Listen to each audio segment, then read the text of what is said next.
அது கர்த்தராலே ஆயிற்று. நம்முடைய கண்களுக்கு ஆச்சரியமாய் இருக்கிறது. இது கர்த்தர் உண்டு பண்ணின நாள், இதிலே நாம் களி கூர்ந்து மகிழ கடவோம். நாம் நிர்மூலமாகாதிருக்கிறது கர்த்தருடைய கிருபையே. காலைதோறும் அவருடைய கிருபைகள் புதியனவாய் இருக்கிறது. இந்த நாள் இது கர்த்தர் உண்டு பண்ணின நாள், இதுல நாம் களி கூர்ந்து மகிழுவோம் என்று வார்த்தை சொல்லுகிறது. பாருங்க, எவ்வளோ ஒரு அற்புதமான ஆண்டவர். ஒரு காலை இடைவேளைக்கு பிறகு திரும்பவுமாக இந்த வீடியோவை ஸ்டார்ட் பண்ண கர்த்தர் கிருபை கொடுத்தார். இந்த ஸ்டுடியோ எல்லாம் ரெடி ஆகிறதுக்கு கர்த்தர் மகா பெரிய கிருபைகளை செய்தார். மீண்டுமாக இந்த வீடியோ மெசேஜஸ் தொடங்குறதுக்கு கர்த்தர் பெரிய கிருபை செய்திருக்கிறார். ஆண்டவருக்கு நாம் நன்றி சொல்லுவோம். அவர் உண்மையுள்ளவர், அவர் சொன்ன சொல் தவறாதவர், வாக்கு மாறாத தேவன். 2 மாதத்துக்கு அப்புறம் திரும்பவுமா இந்த வீடியோஸை ஸ்டார்ட் பண்ற ஆண்டவர். இன்னைக்கு ஃபர்ஸ்ட் மெசேஜ் என்ன கொடுக்கறது அப்படின்னு ஆண்டவர் இடத்துல கேட்கும்போது அவர் சொன்னார், அவர் சொன்ன சொல் தவறாதவர், நான் சொன்ன சொல் தவறாத தேவன் என்பதை பேசு அப்படின்னாரு. மனசுல ஆண்டவர் அழகா பேசினாரு, நான் சொன்ன சொல் தவறாதவர். பிரியமானவர்களே, இந்த சத்தியத்தை தான் இன்றைக்கு நாம் கற்றுக்கொள்ள போறோம். என்னாகமம் 23:19 அந்த வார்த்தை எங்க இருக்குன்னு காட்டுறேன். என்னாகமம் 23:19 பாருங்க. அவர் எப்படி சொன்ன சொல் தவறாத தேவன் என்பதை வார்த்தையின் மூலம் நாம் இந்த நாளில் அறிந்து கொள்ள போறோம். என்னாகமம் 23:19, பொய் சொல்ல தேவன் ஒரு மனிதன் அல்ல, மனம் மாற அவர் ஒரு மனுபுத்திரனும் அல்ல. அவர் சொல்லியும் செய்யாதிருப்பாரோ, அவர் வசனித்தும் நிறைவேற்றாதிருப்பாரா? பிரியமானவர்களே, எவ்வளவு ஒரு அற்புதமான வார்த்தைன்னு பாருங்க. அவர் சொல்லியும் செய்யாதிருப்பாரா? இந்த 2 மாசமும் எனக்கு ரொம்ப மனசுல ஒரு கவலை வந்துருச்சு. ஆண்டவரே, என்னைக்கு இதை நாங்கள் ஸ்டார்ட் பண்ண போறோம், எப்போ மெசேஜஸ் தொடங்க போறோம்? நிறைய பேர் ஃபோன் பண்ணிட்டு இருந்தாங்க, எப்போ வீடியோ மெசேஜ் வரும், வீடியோவில் எப்போ வருவீங்க, இந்த மாதிரி கேட்டுட்டு இருந்தாங்க. பிரியமானவர்களே, கர்த்தர் இந்த நாளை கொடுத்திருக்கிறார். இதுக்கு நான் ஆண்டவருக்கு நான் ரொம்ப நன்றி சொல்றேன். அவர் உண்மையுள்ளவர். பிரியமானவர்களே, அவர் அற்புதமான ஆண்டவர். சொல்லியும் அவர் வசனித்தும் நிறைவேற்றாதிருப்பாரா? இந்த நாள்ல பாருங்க, இந்த சத்தியத்தை கேட்டுக்கொண்டிருக்கிற நீங்க யாரா இருந்தாலும் பரவாயில்ல, உங்களுக்கு அவர் வார்த்தை கொடுத்திருக்கிறாரா, வாக்கு தத்தங்களை அவர் கொடுத்திருக்கிறாரா? அவர் நிச்சயமாய் நிறைவேற்றுவார். அவர் பாருங்க, பொய் சொல்ல தேவன் ஒரு மனிதன் அல்ல, மனம் மாற அவர் ஒரு மனுபுத்திரனும் அல்ல. மனுஷங்க தான் மாறிட்டே இருப்பாங்க. இன்னைக்கு ஒன்று சொல்லுவாங்க, நாளைக்கு ஒன்று சொல்லுவாங்க, செய்யறேன்னு சொல்லுவாங்க, அப்புறம் செய்ய மாட்டாங்க. அது அடுத்த மேட்ரு. பாருங்க, நம்ம பார்க்க வேண்டியது கர்த்தரை மட்டும் பார்க்கணும், அவருடைய வார்த்தைகளை மாத்திரம் பார்க்கணும். அவர் சொல்லியும் செய்யாதிருப்பாரா? அவர் நிச்சயமாய் நிறைவேற்றுவார். இந்த காலை வேளையில ஒரு புது விசுவாசத்தோடு கூட இந்த செய்தியை முழுசுமா நீங்க பாருங்க. நிச்சயமா உங்க வாழ்க்கையில நீங்க ஆசீர்வாதத்தை காண்பீர்கள். பாருங்க, இன்றைக்கு யாக்கோபோட வாழ்க்கையில நம்ம பார்க்க போறோம். முதல்ல ஆதியாகமம் 28:15 பாருங்க. ஆதியாகமம் 28:15, நான் உன்னோடே இருந்து நீ போகிற இடத்திலெல்லாம் உன்னை காத்து இந்த தேசத்துக்கு உன்னை திரும்பி வர பண்ணுவேன், நான் உனக்கு சொன்னதை செய்யும் அளவும் நான் உன்னை கைவிடுவதில்லை என்றார். ஒரு பரதேசிய போல இந்த யாக்கோபு அண்ணனை ஏமாத்திட்டு ஈசாக்கு சொல்றாரு, நீ வீட்டை விட்டு போயிருப்பா, உங்க அண்ணன் எப்படி இருந்தாலும் ஒரு நாள் உன்னை கொண்டு போடுவான் இங்க இருந்தா. ஏன்னா எல்லா ஆசீர்வாதங்களையும் ஏமாத்தி வாங்கிட்டான். முதல்ல பர்த் ரைட் சேஷ்ட புத்திர பாகத்தை வாங்கினான். 2வது எல்லா தகப்பனுடைய ஆசீர்வாதங்களையும் வாங்கி கொண்டான். இது ஏசாக்கு தெரிஞ்சா நிச்சயமா உன்னை கொன்றுவான், அதனால நீ இங்கிருந்து பதனாராம் அங்க இருக்க உன் மாமா வீட்டுக்கு போயிரு அப்படின்னு ஈசாக்கு சொல்லி அனுப்புறாரு. அப்போ பிரயாணப்பட்டு வந்துட்டு இருக்கும்போது ஒரு கல்லை தலைக்கு வச்சு படுத்துட்டாரு. யாக்கோபு கையில எதுவுமே இல்லை பாருங்க. ஆனா தகப்பனுடைய ஆசீர்வாதம், கர்த்தருடைய ஆசீர்வாதம் இந்த யாக்கோபின் மேல இருந்தது. அந்த ராத்திரியில கர்த்தர் தோன்றி அநேக வார்த்தைகளை இந்த யாக்கோபோடு பேசுகிறார். பாருங்க பிரியமானவர்களை, எப்படிப்பட்ட வார்த்தைகள்னு பாருங்க.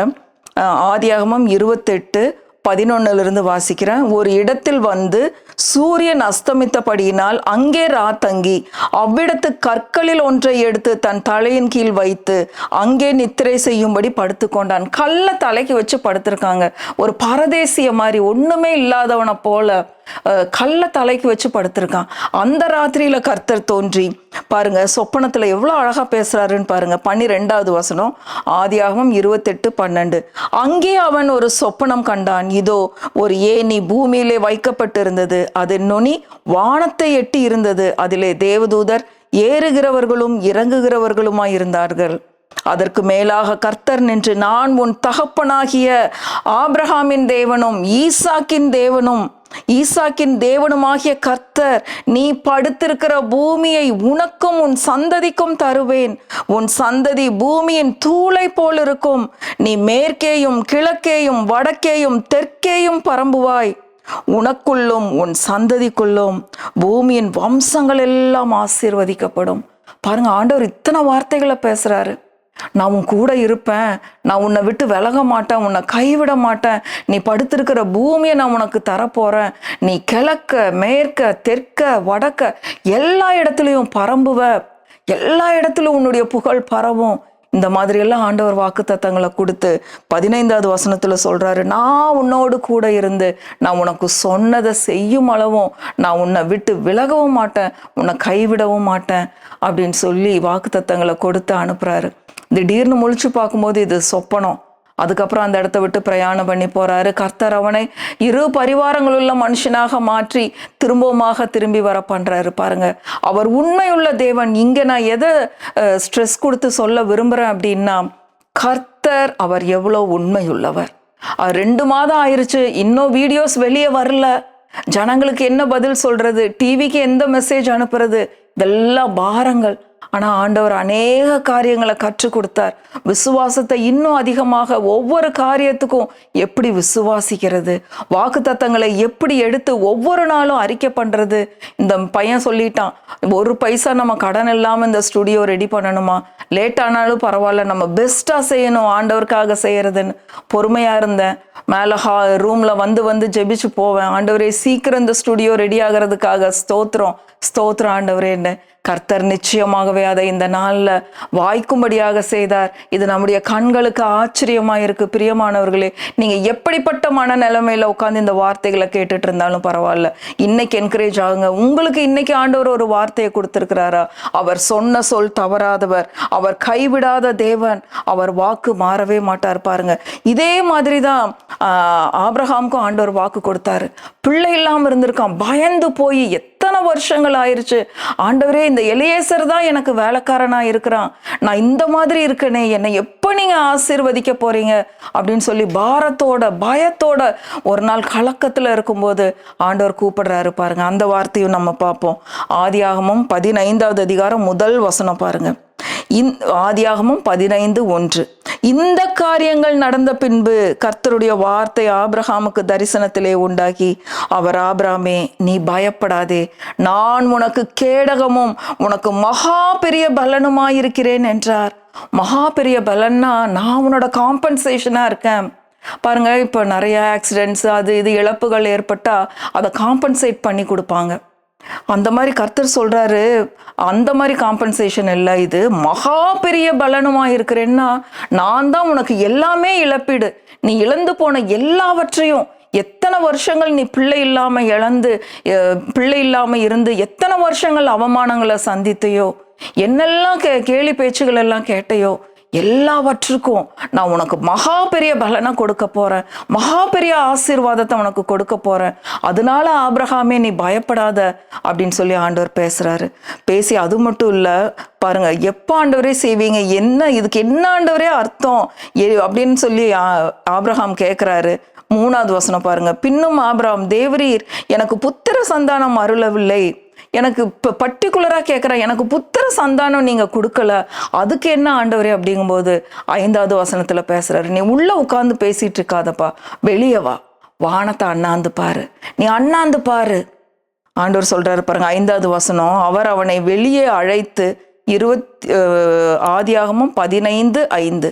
அவர் அவனை வெளியே அழைத்து, நீ வானத்தை அண்ணாந்து பார், நட்சத்திரங்களை எண்ண உன்னாலே கூடுமானால் அவைகளை என்ன என்று சொல்லி, பின்பு அவனை நோக்கி, உன் சந்ததி இவ்வண்ணமாயிருக்கும் என்றார். பர்டிகுலரா கேட்கிறான், எனக்கு பிள்ளை இல்லை, அதுக்கு என்ன சொல்றீங்க அப்படின்னு கேட்கும்போது ஆண்டவர் சொல்றார், நீ வெளியே வா, அண்ணாந்து பார். பிரியமானவர்களே, இன்றைக்கு உங்க கண்களை அவரை நோக்கி பாருங்க, உங்கள் கண்கள் அவரை நோக்கி பார்க்கட்டும். ராஜாதி ராஜா, கர்த்தாதி கர்த்தாவை நீங்க நோக்கி பார்க்கும் பொழுது அனுகூலமான கதவுகள் உங்களுக்கு திறக்கப்படும். இந்த நாட்கள்ல, இந்த 2 மாத காலங்கள்ல அநேக சத்தியங்களை ப்ரிப்பேர் பண்ணிட்டு இருக்கும் போது ஆண்டவர் என்னோடு கூட பேசுனது அதுதான். அவர் மகா பெரிய தேவன், ராஜாதி ராஜா, கர்த்தாதி கர்த்தா. என்னை நீ அறிந்து கொள். தேவைகளுக்காக மாத்திரம், உனக்கு என்ன தேவையோ அதுக்காக மாத்திரம் நீ என்னை பின்பற்றுகிறவளா இருக்காத. என்னை பாரு, நான் எவ்வளோ பெரிய தேவன், மகா பெரிய தேவன். என்னுடைய கர்த்தத்துவம் இந்த பூமி கொள்ளாது. அவ்வளோ பெரிய தேவன். அவருக்கு நம்மளுடைய தேவைகள் அணுவுலே அணு, அவ்வளோ ஒரு இத்துணோண்டு. தம்முடைய சொந்த குமாரனையே உங்களுக்காகவும் எனக்காக கொடுத்தவர் மற்ற எல்லாவற்றையும் அருளாதிருப்பது எப்படி? பிள்ளைங்களோட ஃபீஸு, உங்க பிள்ளைகளுடைய திருமணம், உங்க குடும்ப தேவைகள், இதெல்லாம் அற்ப காரியம். இந்த அற்ப காரியங்களுக்காக நீ என்னை பின்பற்றாத. என்னை நீ அறிந்து கொள்ள வேண்டும். இந்த மகா பெரிய ராஜாதி ராஜனை நீ அறிந்து கொள்ள வேண்டும். இவ்வளோ பெரிய தேவனை நீ அறிந்து கொள்ள வேண்டும் அப்படின்னு சொல்லி ஆண்டவர் எனக்கு கற்றுக் கொடுத்தாரு. அப்படி ஒரு தெளிவு உண்டாச்சு பாருங்க. அப்ப நம்ம வானத்தை அண்ணாந்து பார்க்கும் பொழுது, கர்த்தரை பார்க்கும் பொழுது, அவரை தரிசிக்கும் பொழுது நம்மளுடைய தேவைகள் எல்லாம் சந்திக்கிறது அந்த மகா பெரிய தேவனுக்கு அது கூடாத காரியமே கிடையாது. எல்லாவற்றையும் சந்திக்க அவர் போதுமானவரும் அதற்கு அதிகமானவருமாயிருக்கிறார். அவர் அற்புதமான ஆண்டவர். பிரியமானவர்களே, இந்த நாள்ல இந்த இரட்சகரை நீங்க ஏற்றுக்கொள்ளுங்க. உள்ளத்துல வைத்து, வசனங்களை வைத்து விசுவாசிங்க. இந்த பெரிய தேவனை அனுபவிங்க. இந்த இயேசு கிறிஸ்துவை ஒவ்வொரு நாளும் கொண்டாடுங்க. அவர் உங்க குடும்பத்துல உங்களோடு கூட இருந்து உங்களுடைய எல்லா சூழ்நிலைகளையும், உங்களுடைய எல்லா பிரச்சனைகளையும் மாற்றுவார். உங்களுக்கு சந்தோஷத்தையும் சமாதானத்தையும் அவர் கொடுப்பார். இந்த இரட்சகரை இந்த நாள்ல ஏற்றுக்கொள்ளுங்கள். கர்த்தர் நல்லவர், அவரை துதியுங்கள். அவர் கிருபை என்றும் உள்ளது. ஆமென், ஆமென், ஆமென்.